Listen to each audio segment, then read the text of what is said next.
Vamos iniciar a quinta etapa desta terceira parte com a ajuda de Deus. Esta quinta etapa terá 1h13 de duração. Muito bem. Vamos iniciar essa quinta etapa com uma pergunta. E a pergunta é esta: mas como podem homens que fazem parte do ministério, que conhecem a Deus, ter a coragem de fazer o que esses homens fazem? O Senhor mostrou. Vejamos bem, nós já sabemos como o Senhor Deus faz para tirar do mundo e trazer para a sua graça aqueles que pertencem ao diabo, o joio. Por quê? Porque isso foi tratado no céu. O Senhor Deus então ficou com esta incumbência de chamá-los todos na sua graça. Mas agora a pergunta é a seguinte: como que Satanás consegue convencê-los a trabalharem para ele, para que eles possam servir de ferramentas em suas mãos? O Senhor mostrou. Nós já falamos a respeito do sono profundo, quando todos os homens, tanto fiéis como indecisos, como traidores, saem do corpo e quando as suas memórias espirituais são ligadas. Agora então, os irmãos vejam o que acontece com o joio, o qual está dentro da igreja. Quando, em um desses momentos em que ele está fora do corpo, Satanás aparece e diz: ora, vamos ser inteligentes. Salvação você não terá, porque você é um joio. Então, vamos fazer um acordo. Você trabalha para mim e, em compensação, eu te ajudo na tua vida material na terra. Vamos fechar o negócio? Então, irmãos, foi por este motivo que uma boa parte daqueles que são joio aceitaram ficar dentro das igrejas, servindo como ferramentas nas mãos do diabo. E apesar de durante o dia, quando os seus conscientes estão ligados na memória da carne, eles não se lembrarem dessas conversas as quais eles tiveram com o diabo, porém, os maus sentimentos, os quais eles possuem, fazem com que eles aprontem todas essas abominações no meio da obra de Deus. Agora, os irmãos vejam uma coisa interessante. Vamos dizer que Satanás tentasse fazer isso com eles durante o dia, quando eles estão ligados na memória da carne. O que aconteceria? Com certeza não daria certo. Por quê? Porque toda criatura que frequenta uma igreja, pode ser até na idolatria, é porque ela quer que quando ela morrer, que ela vá para o céu. E não é diferente com o joio que está dentro da congregação. Claro, todo mundo quer ir para o céu, mas da maneira que eles querem, pela porta larga, não obedecendo à doutrina, não amando a Deus sobre todas as coisas, praticando abominações diante de Deus, mas todos querem ir para o céu, porque senão não estariam dentro da igreja. Então, se Satanás aparecesse para eles durante o dia e fizesse a sua proposta, em primeiro lugar, eles não iriam acreditar que eles são joios. Não iriam também acreditar no diabo, o qual estaria falando para eles que eles não têm salvação. E mais, eles também iriam ficar com medo do diabo e iriam até pedir oração. Agora, à noite, quando eles estão em espírito, aí a coisa é diferente. Por quê? Porque aí eles se lembram do céu, se lembram do que aconteceu no céu, eles sabem que no céu eles traíram a Deus e, portanto, eles sabem que eles não terão salvação. Então aí fica fácil para Satanás convencê-los a que trabalhem para ele. E aí eles acabam chegando à conclusão de que fazer isso, aceitar a proposta do diabo, é realmente a melhor opção, pois como eles sabem que eles não terão salvação, então pelo menos eles irão ter a ajuda do diabo em suas vidas materiais. Isso, irmãos, gera em seus corações um mau sentimento de querer trabalhar para o diabo. Agora, de dia, eles não se lembram de nada disso, dessas conversas que eles têm com o diabo na hora do sono profundo. Porém, aquele sentimento está vivo em seus corações, sendo que eles nem sabem o porquê que isso acontece. Aí eles começam a fazer a vontade do seu senhor, a trabalharem para o diabo, sem terem consciência disso. Começam então a praticar coisas erradas na obra de Deus, as suas consciências começam a ficar cauterizadas, e aí eles começam a se enganar a eles mesmos com relação à salvação. Vou dar um exemplo para os irmãos. Eu conheço um ancião velho que pertence à maçonaria, que está fazendo um grande estrago na obra de Deus, pregando heresias, coisas de idolatria, implantando nas igrejas o estudo bíblico, fazendo inúmeras injustiças na obra. E este ancião prega nos púlpitos que o que salva não são as obras, e sim a fé. Está errado, pois a palavra fala que a fé sem as obras é morta. E outra, se fosse assim do jeito que ele prega, então um crente poderia praticar toda sorte de iniquidades, de pecados, pois bastaria ele ter fé e seria salvo. E por que os irmãos acham que ele prega este absurdo? Simplesmente porque é uma maneira de ele se auto-enganar, de se justificar devido às suas obras. E é por isso, irmãos, que a palavra fala que nós não devemos olhar para a prosperidade dos ímpios. Os irmãos agora estão entendendo o porquê? Então é por isso também, irmãos, que no caso das revelações dos mistérios de Deus, Satanás, que está furioso por Deus estar fazendo esta obra, quando esses anciãos entram em sono profundo, Satanás aparece para eles e diz: olha aí, Deus está fazendo obras através dos seus mistérios. Nós precisamos brecar isso. E aí, nesta hora, todos eles se lembram do céu, sabem que as revelações de Deus é a pura verdade, porém eles, assim como Satanás, se revoltam contra a obra que Deus está fazendo. E aí de dia, embora eles não se lembrem de nada disso, aquela ira contra as revelações de Deus está em seus corações. E aí, mesmo que de dia eles não saibam do que se trata, se é de Deus ou se não é, este mau sentimento que está em seus corações faz com que eles se levantem ferozmente contra os mistérios de Deus. Isso sem saber do que se trata. Muito bem.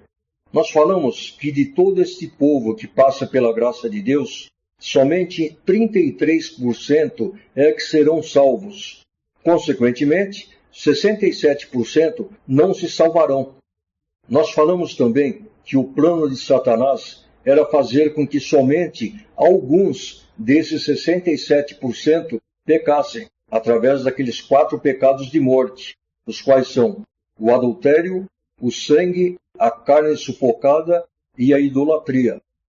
E o Senhor mostrou, revelação de Deus, que realmente somente 16% deles é que irão pecar através desses 4 pecados. E sendo assim, pelos planos de Lúcifer, 51% desses iriam chegar no dia do juízo sem terem cometido nenhum desses 4 pecados de morte. Consequentemente, pela justiça de Deus, eles teriam o direito de retornar para o céu. Mas aí, como é que o Senhor Deus iria impedir com que todos esses joios, esses traidores, ficassem impedidos de retornar para o céu?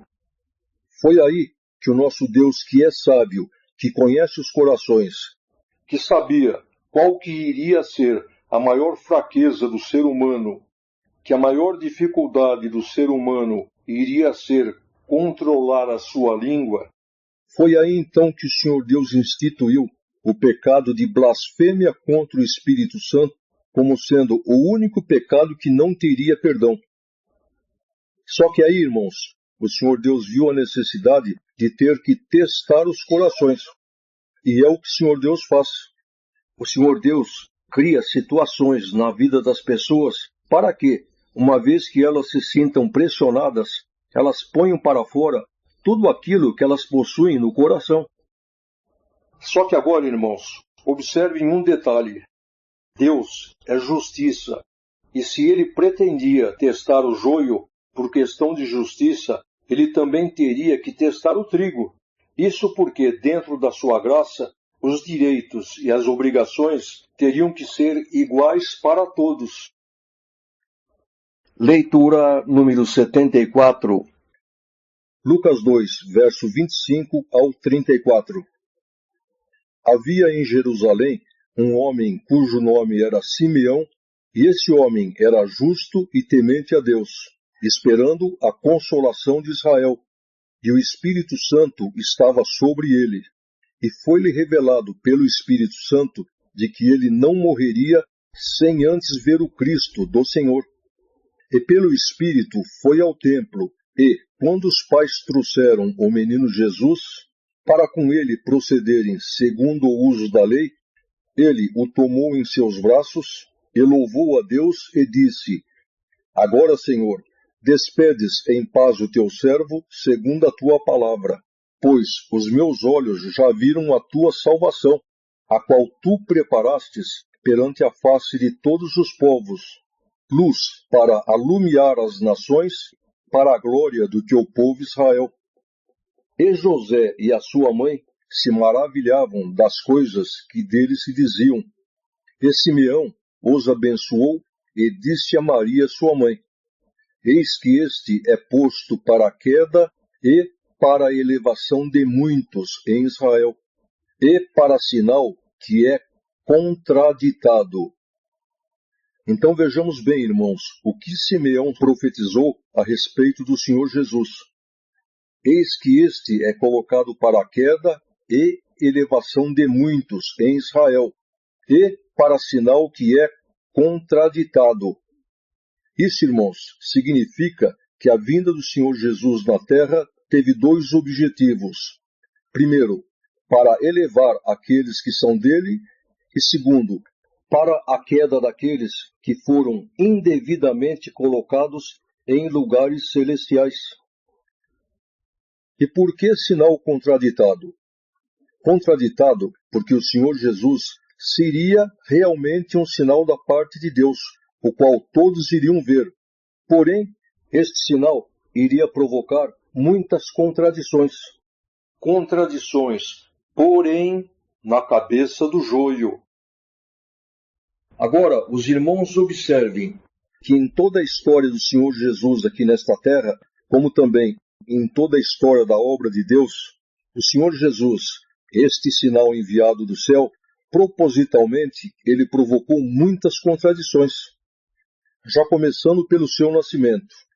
Os judeus esperavam, pelo que tinha sido profetizado, um rei majestoso, o qual viria cheio de glória. Então, como poderia ser o Messias, um homem pobre, filho de um carpinteiro, o qual não teve nenhum berço para nascer? Depois, então, todos aqueles sinais os quais o Senhor Jesus fazia, curar enfermos, curar os cegos, ressuscitar mortos, ele os fazia, porém de uma forma a qual deixava o povo revoltado. Teve ocasiões em que ele teve que fugir da cidade, porque senão ele seria apedrejado. Os irmãos querem ver um outro exemplo? Quando o Senhor Jesus encontrou aquele cego de nascença, o qual ele cuspiu no chão, fez lodo, passou nos olhos do cego e mandou com que o cego fosse se lavar naquele poço. A semana tem 7 dias. O Senhor não poderia ter feito esta obra em qualquer dia da semana que não fosse o sábado? Lógico que ele poderia. Mas por que ele fez isso no sábado? Justamente para provocar uma reação no povo. E foi o que aconteceu. Por causa dele ter feito esta obra no sábado, muitos blasfemaram e disseram: Mas como um homem pecador como esse pode fazer tais sinais? Outros: Ele expulsa demônios por Belzebu, príncipe dos demônios. Os irmãos estão entendendo? Agora vejamos bem. Se esse sinal tivesse vindo à terra somente para a elevação daqueles que são de Deus, não haveria necessidade dele provocar nenhuma contradição. Porém, como a sua missão na terra foi uma missão dupla, ou seja, elevar aqueles que são de Deus e derrubar aqueles que indevidamente foram colocados em lugares celestiais, então foi por isso que o Senhor Jesus, este sinal de Deus, teria que causar muitas contradições. Contradições, porém, na cabeça do joio, daqueles que não pertencem a Deus. Para quê? Justamente para derrubá-los dos lugares celestiais. Isso, irmãos, significava que a palavra de Deus ela iria servir de luz para aqueles que pertencem a Deus e também iria servir de contradição para aqueles que não pertencem a Deus. Ou, em outras palavras, a palavra de Deus seria um pão para aqueles que pertencem a Deus e seria também um veneno para todos aqueles que estariam indevidamente em lugares celestiais. Muito bem. O Senhor Jesus falou: todo aquele que falar contra o Pai ou contra o Filho poderá ter perdão. Agora, aquele que falar contra o Espírito Santo não terá perdão nem neste século e nem no século futuro. Mas, o que significa falar contra o Espírito Santo? Significa justamente falar contra a palavra que sai da boca de Deus, ou contra a palavra que sai da boca do Filho de Deus, ou contra uma profecia que veio da parte de Deus, ou contra uma revelação. Vamos dar um exemplo. Vamos dizer que Deus mande a irmã Maria na casa da irmã Sônia para dar um recado para ela. Se a irmã Sônia abrir a boca e falar que isso não é de Deus, ela pecou contra o Espírito Santo. Então, irmãos, foi neste momento que o Senhor Deus instituiu o quinto pecado de morte, e por sinal, o pior de todos, o qual é a blasfêmia contra o Espírito Santo. Então agora, falando de como o Senhor iria utilizar-se da sua palavra como sendo um pão para aqueles que são dele, e ao mesmo tempo sendo um pesticida, um veneno para o joio, vamos voltar ao passado, no tempo do Senhor Jesus, porque naqueles dias o Senhor Jesus jogou sobre aquele povo 2 doses deste pesticida. Primeira dose. Uma grande multidão acompanhava o Senhor Jesus atrás das curas e dos milagres que ele fazia. Agora, quando o Senhor Jesus expôs a doutrina para eles, eles torceram o nariz, acharam pesada demais. E aí eles começaram a pensar em uma forma de abandonar o Senhor Jesus. Mas como abandonar depois de terem recebido tantos milagres, tantos favores? Não ficava bem. Então eles estavam procurando alguma desculpa para poder fazer isso. E como o Senhor Jesus conhece tudo, o que ele fez? Deu para eles a desculpa que eles estavam precisando. Então agora, os irmãos olhem a primeira dose deste pesticida, o qual o Senhor jogou sobre aquele povo. Disse o Senhor: em verdade vos digo que aquele que não comer da minha carne e não beber do meu sangue, não tem parte comigo. Bem, isso bastou para aqueles que estavam procurando uma desculpa para abandonarem o Senhor, a tivessem. Por quê? Porque por permissão de Deus, eles entenderam todas essas palavras no sentido material. Olhem o veneno. E aí então disseram: não pode ser, deve estar louco, nós não somos canibais. E sendo assim, sacudindo a cabeça, eles tiveram este motivo para abandonarem o Senhor Jesus. E, portanto, através de críticas e blasfêmias contra a palavra que saiu da boca do Filho de Deus, todos pecaram contra o Espírito Santo. Isso não parou ali não, irmãos, porque todo esse povo, quando voltaram para suas casas, certamente os vizinhos se alvoroçaram ao verem pessoas que saíram dali doentes e voltaram curadas. Com certeza eles deveriam perguntar: mas e esse Jesus, aonde ele está? Por que vocês o abandonaram? E aí, certamente eles falavam: não, sem condições. Eles transmitiam para eles aquelas palavras as quais o Senhor Jesus tinha pronunciado, consequentemente provocando críticas e blasfêmias contra o Espírito Santo. Então, irmãos, foi assim que esse veneno acabou matando milhares de joio. Segunda dose do veneno. O Senhor Jesus esperou uma hora em que ele estivesse dentro do templo para fazer a seguinte declaração: derruba esse templo, que em 3 dias eu o levanto. O que aconteceria se o Senhor Jesus pronunciasse essas palavras quando ele estivesse no campo ou na montanha? Certamente elas não iriam surtir efeito nenhum, porque ninguém as entenderia. Mas, como o Senhor pronunciou essas palavras dentro do templo, isso induziu ao povo a pensar que ele estava se referindo ao templo, à igreja. Porque, irmãos, todas as vezes que o Senhor fala no sentido espiritual, porém, que ele permite que o povo pegue no sentido material, ele cria uma situação absurda, como nesse caso.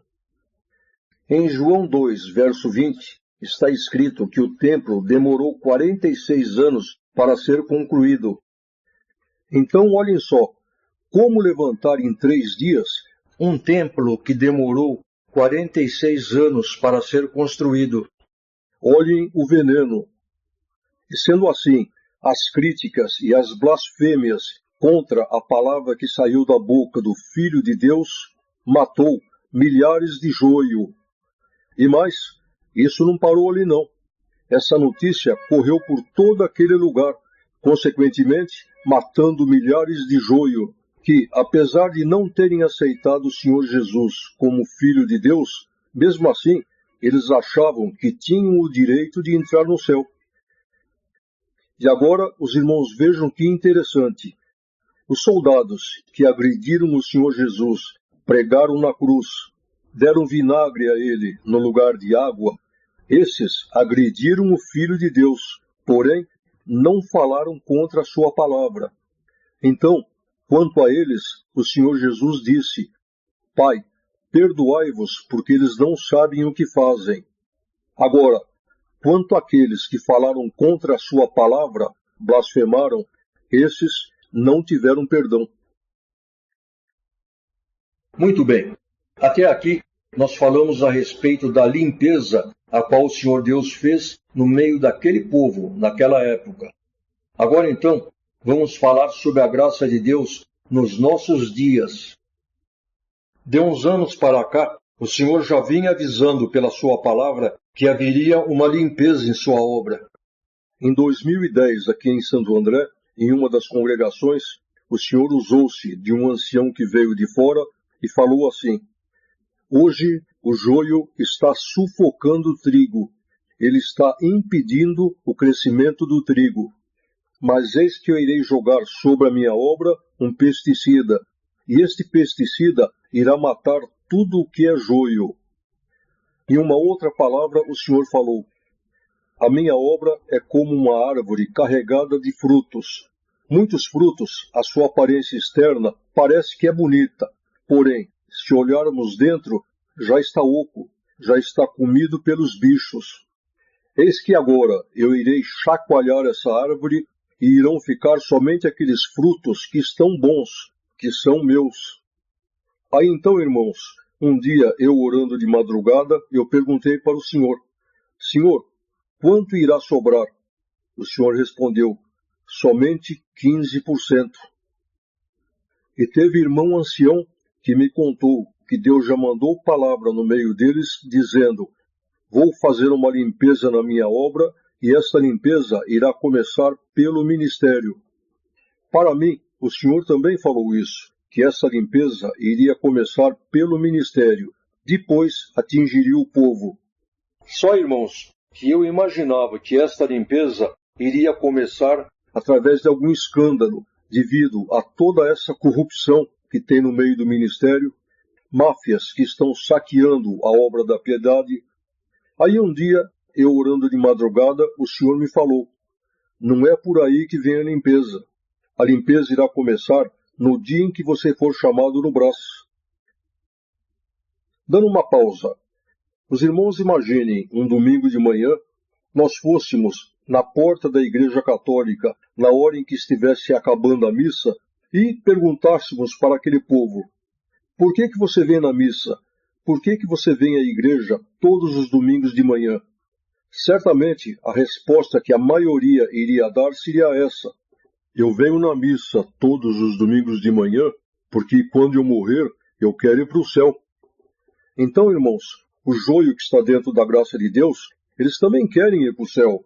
Lógico, todo mundo quer ir para o céu. Assim como aquele povo que vai na missa, eles também querem ir para o céu. Mas do jeito que eles querem. Senão, não estariam dentro da igreja. E acontece, irmãos, que se Deus deixasse a coisa correr do jeito que vinha correndo, todo esse joio que está dentro da igreja iria chegar no dia do juízo e iriam se justificar, dizendo: nós não pecamos para a morte, nós não cometemos adultério, não pecamos por idolatria, não comemos sangue nem carne sufocada e, portanto, temos o direito de entrar no céu. O que é justamente o que Satanás queria. Essa era a intenção dele. Isso, irmãos, iria acontecer tanto com o povo quanto com o ministério. Todos esses que fazem o que querem, não honram a palavra de Deus, não obedecem à doutrina, que, movidos por sentimentos diabólicos, perseguem e são contra tudo o que é de Deus. Colocam a mão na obra e fazem o que querem. Todo esse joio, na ideia de Lúcifer, acabaria tendo o direito de retornar para o céu. Então, é por este motivo, irmãos, que o Senhor jogou e ainda está jogando sobre a sua obra um pesticida, um veneno que mata tudo o que é joio. Mas que veneno é esse? Como eu já falei, o Senhor estava preparando de fazer muitas reuniões. Só aqui na Grande São Paulo participaram mais ou menos quase 2.000 irmãos, muitos irmãos de ministério, anciães, diáconos, cooperadores, encarregados regionais, todos foram confirmados pela palavra, e aí o ministério descobriu. Eu fui convocado para estar na reunião dos mais velhos no dia 28 de maio de 2012, e aí o que aconteceu foi o seguinte: antes da reunião, os anciões mais velhos se reuniram e já decidiram que não iriam aceitar as revelações dos mistérios de Deus. Isso sem conhecimento de causa, sem saber do que se tratava. Só, irmãos, que o Senhor já tinha me avisado que a maioria do ministério não iria aceitar. Então eu já fui para lá consciente disso. E aí o que aconteceu? Eu fui chamado no púlpito e aí comecei a transmitir para eles o começo da primeira parte. Quando ainda estava bem no comecinho, que eu estava explicando para eles que estava tudo bem no céu, quando Satanás se envaideceu e resolveu criar um reino para ele, e saiu pelo céu para convencer anjos a se separarem do reino de Deus, para montarem uma nação à parte.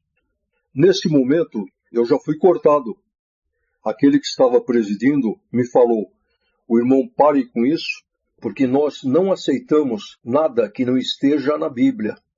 Aí então eu falei para ele: mas eu vou mostrar tudo que eu estou falando dentro das Escrituras.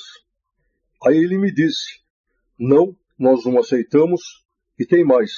Se o irmão está achando que o senhor está mandando fazer reuniões, diga para o senhor que o ministério não aceita e eu assumo a responsabilidade. Os irmãos estão entendendo? Com isso, simplesmente ele quis dizer que o controle da obra, quem manda na obra, são os anciães mais velhos. Isso dá margem para a gente entender que se o senhor quiser fazer alguma coisa na sua obra, terá que pedir permissão para eles. É verdade ou não é? E aí me deram duas opções. Ou o irmão confessa que nada disso é de Deus e peça perdão, ou então o irmão perde a liberdade. Os irmãos acham que eu iria blasfemar contra o Espírito Santo? Agora, os irmãos vejam até onde chega a ignorância espiritual. Quando eu me recusei a blasfemar contra o Espírito Santo, o ancião que estava presidindo me deu a sentença e disse: você está desconsiderado como nosso irmão até o dia em que você voltar atrás e confessar que nada disso é de Deus. Então agora, os irmãos vejam bem, por que nós somos considerados todos irmãos? Resposta: porque nós somos todos filhos de um mesmo Pai, não é verdade? Então, quando este ancião falou que eu estava sendo desconsiderado como irmão, na realidade ele disse: você, a partir de agora, está sendo desconsiderado filho de Deus. Ora, qual o homem que tem esse poder de fazer com que um outro deixe de ser filho de Deus? A única coisa que faz com que um crente deixe de ser filho de Deus é o pecado. Esta atitude diante de Deus, irmãos, é considerada abuso de autoridade. Está escrito, irmãos, que Deus pega o sábio na sua própria astúcia. E foi isso que aconteceu. Eles não se acham os donos da obra, não pré-julgaram para que saísse do jeito que eles queriam. Está aí o resultado. Pecaram contra o Espírito Santo. Na semana seguinte, teve reunião com todos os anciães, e quando os mais velhos passaram para eles sobre esse caso, o que se ouviu foi somente críticas e zombarias, não contra mim, mas contra as revelações de Deus. E foi assim que a palavra se cumpriu. A limpeza começou de cima para baixo, pelo ministério. Logo depois, soltaram aquela circular mentirosa, contendo 2 mentiras, uma delas dizendo que eu estava pregando que a volta do Senhor Jesus seria em 2012, sendo que, como eu já falei, irmãos, só aqui na Grande São Paulo participaram quase 2.000 irmãos e todos são testemunhas que eu nunca falei isso. A outra mentira, dizendo que eu estava pregando que nós somos anjos decaídos, sendo que nunca eu falei isso. Anjos decaídos são os demônios que andam pelos ares. Nós somos considerados a esposa do Senhor Jesus. Não tem nada a ver, é bem diferente. E assim foi. Através desta circular mentirosa, a limpeza começou a abranger o povo também. Voltando atrás, no ano de 2002, antes que o Senhor mandasse que eu começasse a abrir, o Senhor me falou que Ele iria fazer uma limpeza na sua obra e que iriam ficar somente aqueles que são dele.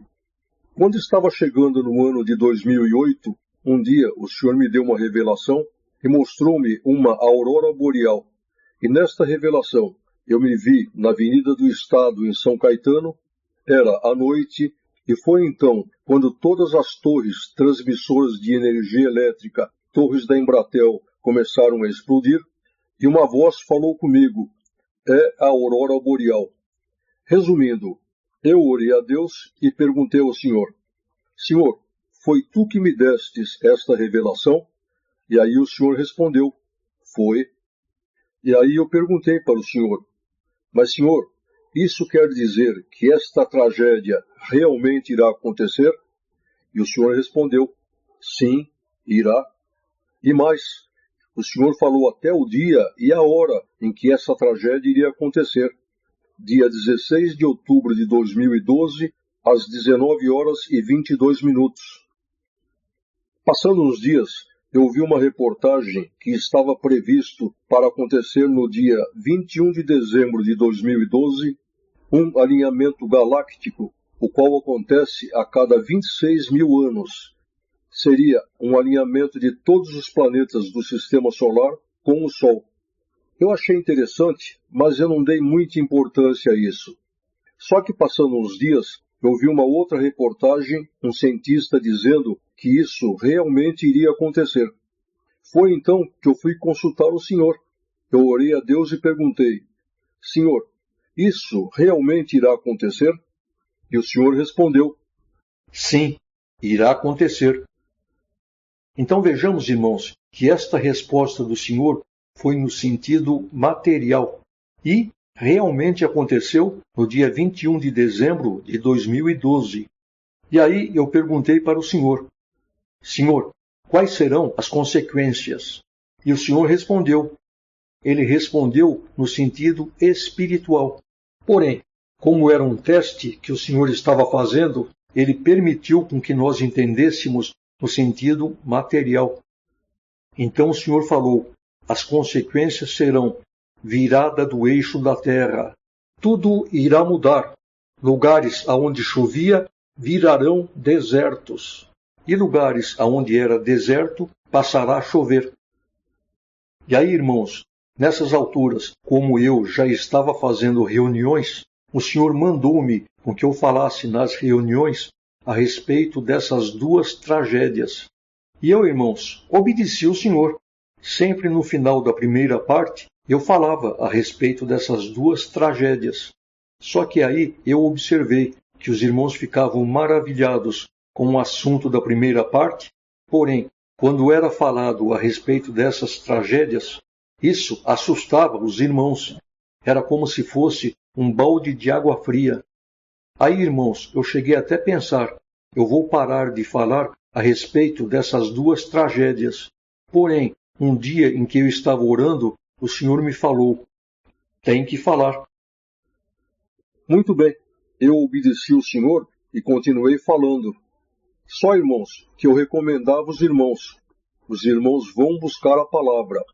E a maioria dos que foram buscar a palavra, o Senhor confirmou. É uma tragédia. Estão chegando tempos difíceis. Só, irmãos, que todos nós achávamos que isso seria na parte material. E sendo assim, os irmãos iam buscar confirmação se deveriam estocar alimentos ou não. E para a maioria dos que pediram confirmação, o Senhor confirmou que sim. Foram muito poucos aqueles os quais o Senhor mandou com que ficassem em paz.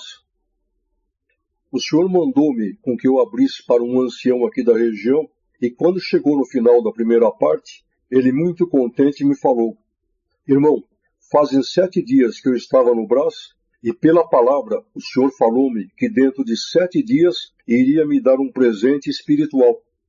Só, irmãos, que ele ficou impressionado com esse fato da virada do eixo da terra, e o que ele fez? Pediu a palavra. E foi então que o Senhor, usando-se de um outro ancião, falou com ele pela palavra. Eis que eu vou virar o eixo da terra. Lugares que choviam virarão deserto, e lugares que eram deserto passará a chover. Tudo irá mudar. Este irmão ancião saiu da igreja confirmado, contente, porém, como todos nós, achando que isso tudo seria no sentido material. Muito bem. Como nós já falamos, quando, no dia 28 de maio, eu fui chamado ao Brás, na reunião dos mais velhos, resumindo, depois o Senhor mostrou-me que, dos 96 anciães que estavam presentes naquela reunião, 84 se levantaram contra. E aí o Senhor mostrou que desses 84, 72 se levantaram contra as revelações de Deus, pecando contra o Espírito Santo. E o Senhor mostrou também que desses 84, 12, apesar de terem se levantado contra, porém, eles não entenderam direito e foram no embalo. E sendo assim, disse o Senhor que ele não imputou isso como sendo um pecado contra o Espírito Santo.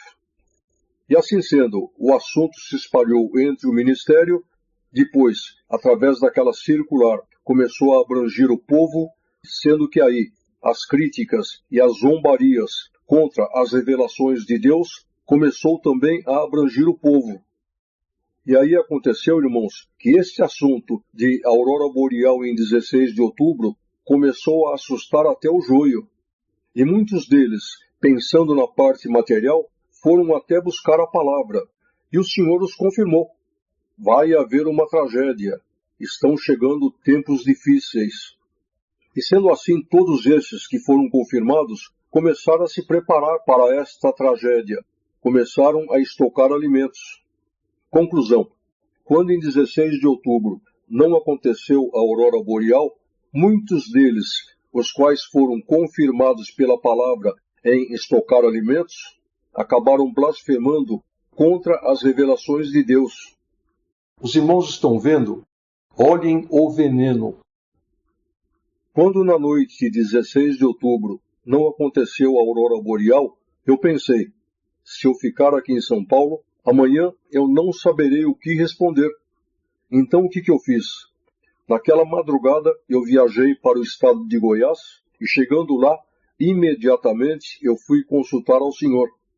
E aí o Senhor esclareceu que o que ele tinha falado era a respeito de uma tragédia espiritual.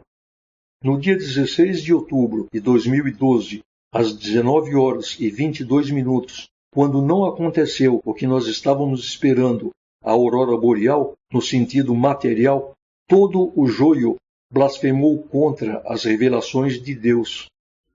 Então, irmãos, na realidade, no dia 16 de outubro de 2012, às 19 horas e 22 minutos, o que aconteceu foi uma tragédia espiritual. Enfim, o Senhor me mostrou todos os porquês de ele ter feito isso. Foi aí, irmãos, que eu entendi qual era o teste que o Senhor estava fazendo. Isso porque, quando a maioria do povo foi buscar a palavra e consultar ao Senhor sobre se deveriam estocar alimentos, praticamente, para quase todos os que buscaram, o Senhor confirmou que sim. Era para se estocar alimentos, pois estão chegando tempos difíceis. Só que como era um cenário de testes o qual o Senhor tinha montado, ele estava se referindo ao alimento espiritual. Aí, irmãos, eu me tranquilizei e pensei, então agora eu vou voltar para São Paulo e explicar a todos o que o Senhor mostrou sobre isso. Foi aí então que o Senhor falou comigo e me ordenou: 45 dias calado. Os irmãos estão entendendo o teste que o Senhor estava fazendo? Somente após os 45 dias, ou seja, no dia 4 de dezembro, foi que eu pude, através de e-mails, me comunicar com todos os que participaram das reuniões, explicando tudo o que o Senhor tinha mostrado. Só que aí eu orei novamente a Deus e perguntei ao Senhor: Senhor, a aurora boreal foi uma coisa que tu mostrastes e nós entendemos que era no sentido material, porém foi no sentido espiritual. Mas então agora eu pergunto, e a virada do eixo da Terra vai realmente acontecer? E foi aí que o Senhor me respondeu: vai acontecer. E aí então, irmãos, eu fiquei aguardando. Quando chegou no dia 20 de dezembro, naquela madrugada que virava para o dia 21, eu me levantei, fui orar a Deus e perguntei ao Senhor: Senhor, o eixo da Terra está virando realmente? E o Senhor me respondeu: está. Muito bem. Quando passou esta data em que nada aconteceu, aí então eu pensei, foi um outro plano o qual Deus propositalmente mudou. Só que aí o Senhor falou comigo: não, eu não mudei. Apesar de no dia 21 de dezembro de 2012 ter acontecido realmente um alinhamento dos planetas do Sistema Solar com o Sol, a virada do eixo que eu me referi foi espiritual. Espiritualmente falando, através desta limpeza que eu estou fazendo e com este conhecimento, o qual eu estou dispensando em minha obra, espiritualmente falando, é o eixo da Terra que está virando. Lugares em que chovia viraram deserto. Por quê? Por causa dos pregadores que falaram contra as revelações de Deus e blasfemaram contra o Espírito Santo. Espiritualmente falando, lugares que eram deserto passará a chover. Por causa dos pregadores que creram nas revelações de Deus, o Senhor os estruturou no conhecimento e os revestiu. É a mesma coisa, irmãos, que, por exemplo, quando Deus vai fazer uma transformação na vida de uma pessoa, ele fale: vou transformar a água em vinho. Dando uma pausa. Um dia nós estávamos em Nova York com alguns irmãos e aí nós iríamos sair do hotel para darmos uma volta. E foi quando um dos irmãos, antes de sair, foi orar a Deus. E nesta oração, Deus deu a ele uma visão. Ele viu um enorme tsunami vindo em direção a Nova York. E foi aí que ele viu a água do mar inundando até a metade da altura dos edifícios. Enfim, uma tragédia. Uns dias depois, o Senhor preparou com que nós fizéssemos uma reunião na cidade de Boston, e na reunião o Senhor me fez sentir de pedir para que este irmão contasse a respeito desta visão. E foi então agora, em 2020, que uma irmã de lá ligou para este irmão e disse: Irmão, o que Deus te mostrou já se cumpriu. O tsunami que o Senhor te mostrou, na realidade, foi o coronavírus, o qual já matou milhares e milhares de pessoas aqui em Nova York. Os irmãos estão vendo como é que o Senhor nos fala de maneira figurativa? Foi o que aconteceu quando o Senhor Jesus falou: derruba esse templo, que em 3 dias eu o levanto. Então agora os irmãos observem que o Senhor Jesus, hoje, por tudo que ele faz, por tudo o que ele opera no meio do seu povo, ele continua sendo na sua obra um sinal contraditado. Por quê? Simplesmente porque o Senhor Deus usa as coisas que não são para confundir aquelas que são. Por exemplo, sempre que o Senhor Deus usa de homens, de vasos, para trabalharem na sua obra, fatalmente Satanás faz com que seja espalhado no meio do povo calúnias, mentiras sobre eles, e essas mentiras começam a correr no meio do povo, cada um que escuta repassa já aumentando um pouco e distorcendo, até que chega um ponto que essas mentiras passam a ser boatos terríveis, coisas sem fundamento sobre os servos que Deus se usa. Só que Deus, ele permite tudo isso. E os irmãos sabem por quê? Para que o joio fique confundido e ponha para fora do coração aqueles maus sentimentos que eles têm.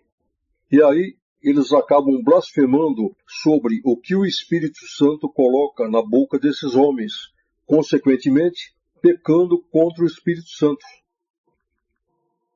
Então agora, irmãos, mais uma vez, os irmãos olhem como o Senhor monta um cenário de testes. Quando o Senhor dava de falar nas reuniões a respeito da aurora boreal e também a respeito da virada do eixo da Terra, aí eu pensando em quais seriam as consequências desta virada do eixo da Terra, eu orava ao Senhor e perguntava: Senhor, e com o mar, o que irá acontecer? Então o Senhor falava que iriam acontecer aqui no Brasil tsunamis com ondas de até 6 metros de altura. O Senhor chegou a mostrar a água do mar chegando no pé da serra aqui em Cubatão. E foi então que um ancião aqui do litoral de São Paulo me ligou dizendo que ele foi congregar em uma localidade que ficava a mais ou menos 10 quilômetros do mar. E naquela noite levantou em mão para testemunhar, dizendo que o Senhor tinha dado a ele uma revelação, mostrando que a água do mar iria chegar até naquela localidade onde ele mora. E aí ele foi buscar a palavra e o Senhor o confirmou. E mais, o Senhor ainda o confirmou para que ele mudasse daquela localidade. Então naquela noite ele estava se despedindo da Irmandade, pois já estava de mudança para o interior. E nós, irmãos, quando escutamos isso, nós entendemos que era mais uma confirmação que, após a virada do eixo da Terra, realmente iria acontecer isso com o mar. E sendo assim, nós falávamos sobre isso nas reuniões. Só que o Senhor, propositalmente, ele estava falando do que realmente irá acontecer no Brasil, porém agora, no cumprimento do Apocalipse. Porém, ele falava de uma forma que dava margem para a gente entender que isso iria acontecer após a virada do eixo da Terra. Olhem o Senhor montando um cenário de teste. Uma vez, em uma reunião, o Senhor deu de falar a respeito da aurora boreal, a qual aconteceria no dia 16 de outubro de 2012. E também nós falamos sobre a necessidade de termos que estocar alimentos. Foi então que uma irmã, a qual estava participando da reunião, contou isso para uma sua irmã carnal, a qual não participou das reuniões. E a sua irmã, meio assustada, foi buscar a palavra para ver se era verdade. E aí o Senhor, pela palavra, falou com ela o seguinte: chegarão dias em que você e os seus filhos não terão nada para comer. E aí vocês irão colocar sobre a mesa copos com água, irão orar, e eu farei com que essa água sustente vocês como se fosse alimento. Essa irmã, então, se sentiu confirmada de que realmente iria acontecer a aurora boreal. Só que isso, irmãos, realmente irá acontecer Porém, a partir de agora, no cumprimento do Apocalipse, os irmãos olhem como o Senhor monta um cenário de testes.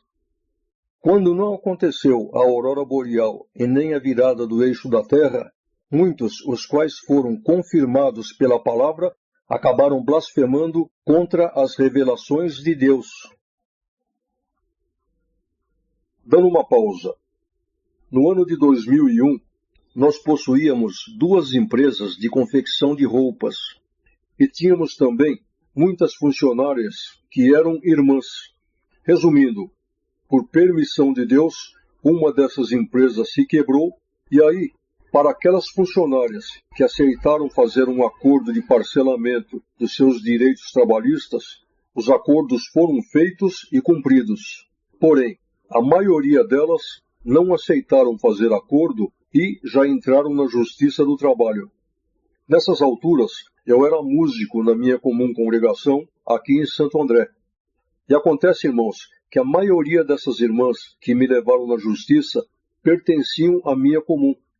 E sendo assim, congregar na minha comum passou a ser para mim um ambiente ruim. O que eu fiz? Eu fui buscar a palavra e aí o Senhor me falou: você está livre, pode congregar aonde você quiser. E foi então que eu procurei o ancião da minha comum e expliquei a ele tudo o que estava acontecendo. E disse a ele que eu iria dar um tempo em congregar na minha comum até que o Senhor fizesse uma obra. Ele relutou um pouco, mas acabou concordando. Foi então que eu senti da parte de Deus que, enquanto eu estivesse nessa situação, enquanto Deus não fizesse uma obra, não ficaria bem eu pegar o meu instrumento e sair tocando por aí. E aí, irmãos, eu pensei em dar um tempo também nessa parte. Tudo com a autorização do Senhor. E aí, irmãos, o que aconteceu? Como já era de se esperar, Satanás, através das suas ferramentas, já levantou um boato no meio do povo, dizendo que eu tinha pecado. Quando eu soube, irmãos, eu fiquei meio irado e pensei: vou levar esses caluniadores todos perante o ministério. Só que antes eu fui buscar a palavra e perguntei para o Senhor: Senhor, olhe o que estão falando de mim. E os irmãos sabem o que o Senhor me respondeu pela palavra? Falaram do meu filho também? Qual é o problema? E quanto à minha intenção em levar os caluniadores perante o ministério, na palavra o Senhor falou: não faça isso, pois eu quero que você saia desta situação sem ferir ninguém. Fique em paz. Agora, irmãos, os irmãos sabem o porquê que o Senhor permitiu que acontecesse isso comigo? Justamente para depois que eu começasse a fazer reuniões, a falar sobre os mistérios de Deus, simplesmente para que todo esse joio dissesse: ele teve problemas no passado, é tranqueira, isso não é de Deus. Outros dizem: a sua liberdade foi tirada pelo ministério. Outros: ele falou sobre a aurora boreal e não cumpriu. Os irmãos estão entendendo? Olhem o sinal contraditado agindo. Por causa de tudo isso, o joio blasfemou e ainda blasfema, não contra mim, mas contra as revelações de Deus. E eu, irmãos, tenho que me conformar com esta situação, porque essa é uma missão a qual no céu eu voluntariamente aceitei para cumpri-la aqui nesta terra. Então, irmãos, como o Senhor revelou que no final do ano de 2012 foi a abertura do terceiro selo do Apocalipse, o qual significa a entrada da fome na terra, fome material e fome espiritual, então vejamos que a fome material ainda não chegou, porém a fome espiritual foi instaurada na obra de Deus. Por quê? Porque a maior parte dos pregadores que pregam a palavra falaram contra as revelações de Deus. Pecaram contra o Espírito Santo. Foi aí que eu orei ao Senhor e perguntei: Senhor, falando-se de todos que pregam a palavra, anciães, cooperadores e cooperadores de jovens, deste montante, quantos pecaram contra o Espírito Santo? E aí o Senhor respondeu: de todo este montante, 75% estão mortos. Só que tem um porém, irmãos. Todos esses pregadores que ficaram nessa situação, algumas vezes em que eles sobem nos púlpitos, por causa do povo, o Senhor se usa deles.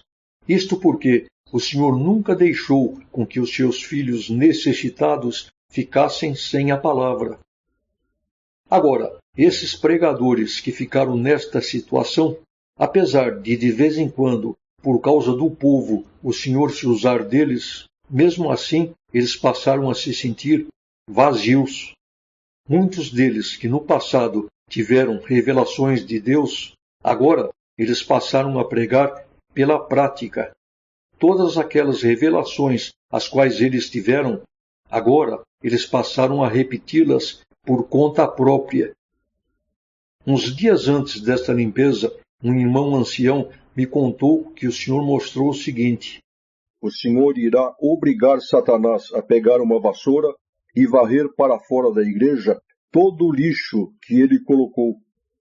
Enfim, como o Senhor já vem falando há muito tempo, ficaram apenas aqueles que são dele. Agora, para esses que ficaram, os que são de Deus, será ao contrário. O Senhor irá revestir os pregadores que são seus, para que o Senhor possa revestir e preparar o seu povo. Agora, uma coisa interessante. Os irmãos podem observar que todos aqueles que são contra os mistérios de Deus, tanto do ministério como do povo, praticamente a totalidade não escutaram as revelações de Deus. Por quê? Porque os joios, eles já possuem dentro de si maus sentimentos. Então eles mal começam a escutar e esses sentimentos já repelem. É como o Senhor nos disse, os mistérios de Deus é um mel que atrai as abelhas e repele os insetos. Leitura número 75. Êxodo 16, verso 8. Está escrito neste versículo: as vossas murmurações não são contra nós, e sim contra o Senhor. Leitura número 76. 1 João 4, verso 6. Nós somos de Deus. Aquele que conhece a Deus, ouve-nos. Aquele que não conhece a Deus, não nos ouve. Nisso conhecemos nós o espírito da verdade e o espírito do erro. E aí, tiveram anciãos que disseram: mas aonde esses CDs chegam, eles geram contenda, confusão. E isso, irmãos, é verdade. Eles geram mesmo. Por quê? Os irmãos querem saber o porquê? Então vejam o que disse o Senhor Jesus. Leitura número 77. Mateus 10, verso 34 ao 35. Não cuideis que vim trazer a paz à terra. Não vim trazer a paz, mas a espada, porque eu vim por indissensão o homem contra o seu pai, e a filha contra a sua mãe, e a nora contra a sua sogra. E assim, os inimigos do homem serão os seus familiares. Isso quem disse foi o Senhor Jesus. Por quê? Porque dentro da graça de Deus existem dois povos, os filhos de Deus e os filhos do diabo. Então, irmãos, não existe nada que possa contentar esses dois povos ao mesmo tempo. Leitura número 78. 1 Pedro 2, verso 4 e verso 8. Chegando-vos a ele, pedra viva, reprovada, na verdade, pelos homens, mas para Deus, eleita e preciosa. Verso 8.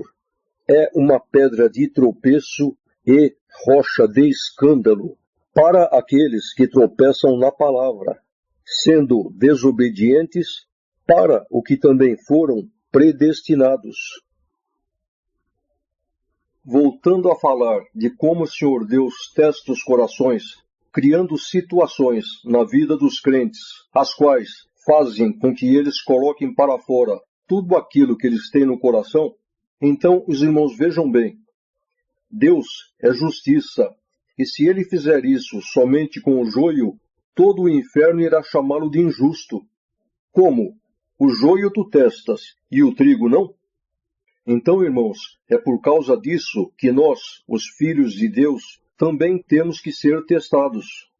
Isso, irmãos, não é de agora. Isso já começou lá no passado. Por exemplo, Abraão.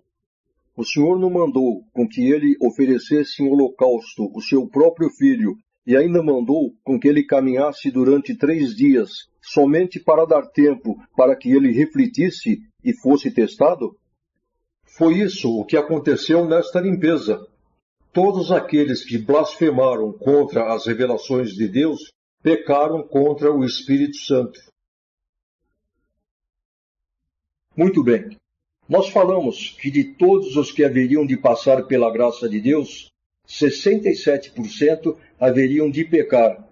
Então agora, falando somente desses 67%, o Senhor mostrou que dos 67%, 16% iriam pecar através daqueles 4 pecados: o adultério, a idolatria, o sangue e a carne sufocada. E dos 67%, 33% haveriam de pecar contra o Espírito Santo, através desta limpeza que o Senhor fez. Só que sobrou ainda 18% de joios, e esses não haveriam de pecar nem por aqueles 4 pecados de morte, e nem pela blasfêmia contra o Espírito Santo. Mas então agora a pergunta: se esses 18% não vão pecar nem por aqueles 4 pecados de morte, e nem por blasfêmia contra o Espírito Santo, e também, se eles não irão entrar no céu porque são joio, traidores, como irá ficar no dia do juízo, uma vez que o Senhor Deus determinou que a única coisa que impediria que uma alma entrasse no céu seria o pecado? E aí, como que fica? Leitura número 79, Apocalipse 22, verso 15. Ficarão de fora os cães, os feiticeiros e os que se prostituem, e os homicidas, os idólatras, e qualquer que ama e comete a mentira. Então, irmãos, neste verso, vamos destacar o seguinte: ficarão de fora os feiticeiros.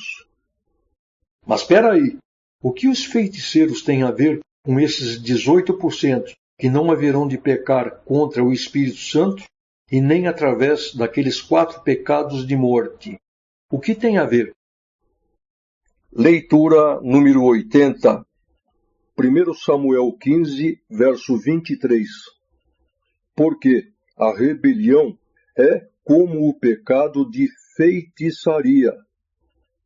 O Senhor mostrou que esses 18% são aqueles que não haverão de pecar de morte, porém não obedecem à doutrina, são rebeldes, não se submetem à vontade de Deus.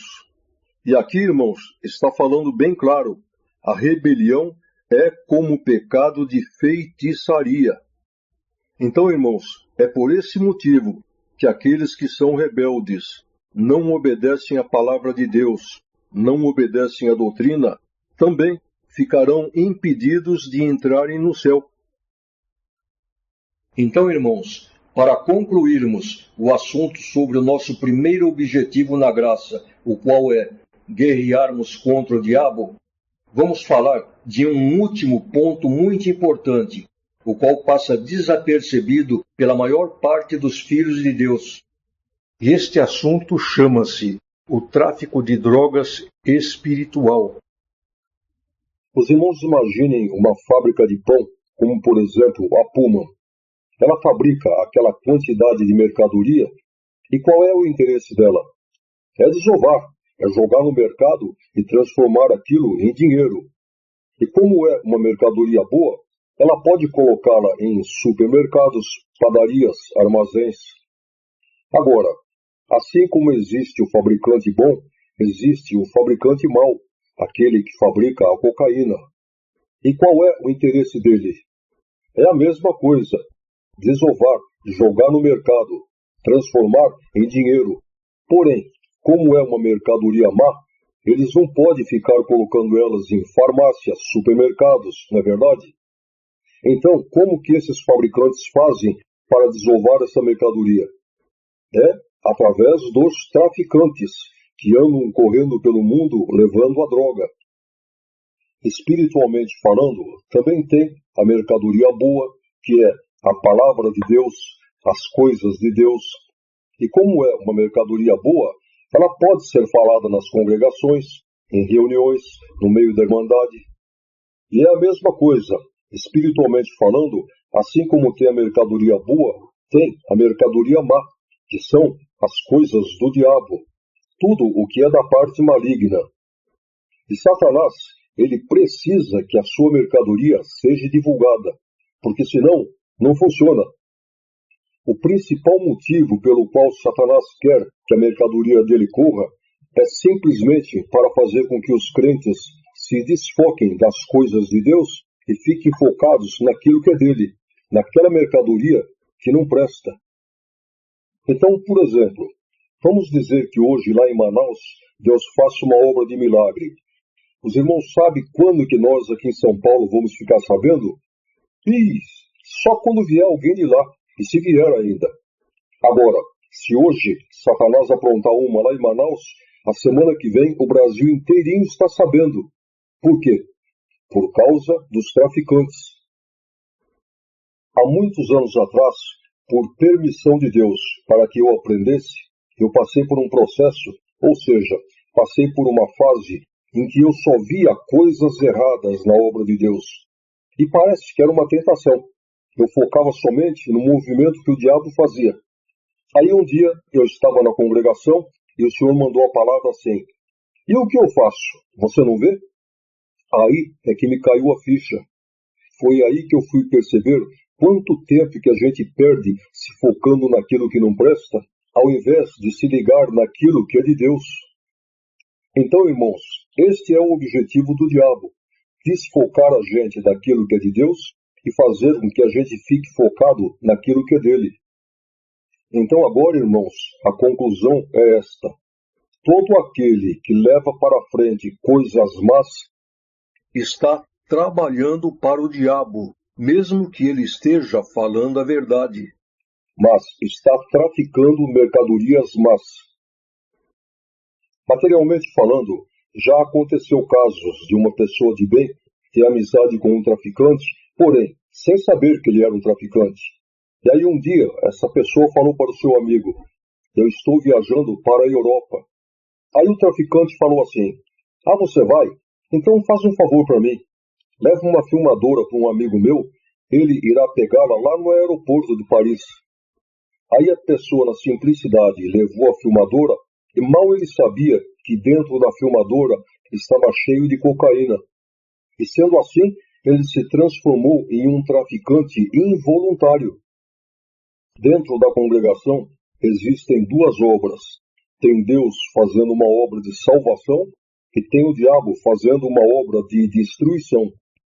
Os irmãos imaginem se um ancião levantasse no púlpito e perguntasse assim para o povo: quem está disposto a ajudar Satanás nesta obra de destruição? Levante a mão. Os irmãos acham que alguém iria levantar? Podem crer que não. Porém, muitos fazem isso sem perceber. Por quê? Porque todas as vezes que um crente leva para frente uma coisa má, mesmo que seja verdade, ele está trabalhando para o diabo. Ele está ajudando Satanás. Então agora eu pergunto: será que tem algum trigo que está disposto a ajudar Satanás? Creio que não.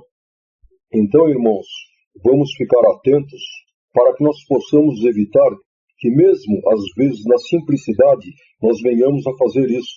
Porque simplesmente quem faz isso está entristecendo aquele que quer o nosso bem, que quer nos levar para o céu, e está satisfazendo, está alegrando aquele que nos quer levar para o fogo junto com ele.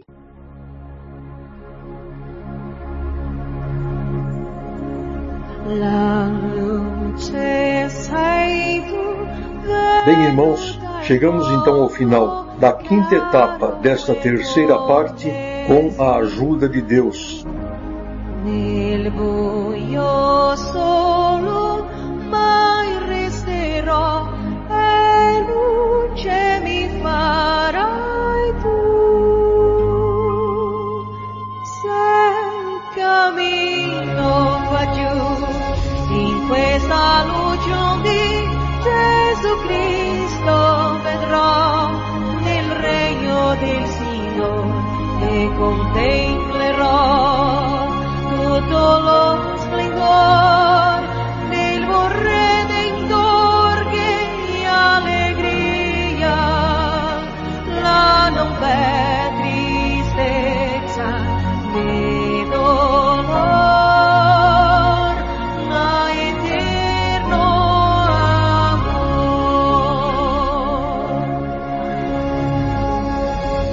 La luce sei tu che la salvezza dal cielo mi recò, la mente m'apri all'Evangelo e Dio mi perdonò. Se cammino qua giù in questa luce di Gesù Cristo vedrò nel regno del Signore e contemplerò tutto lo splendore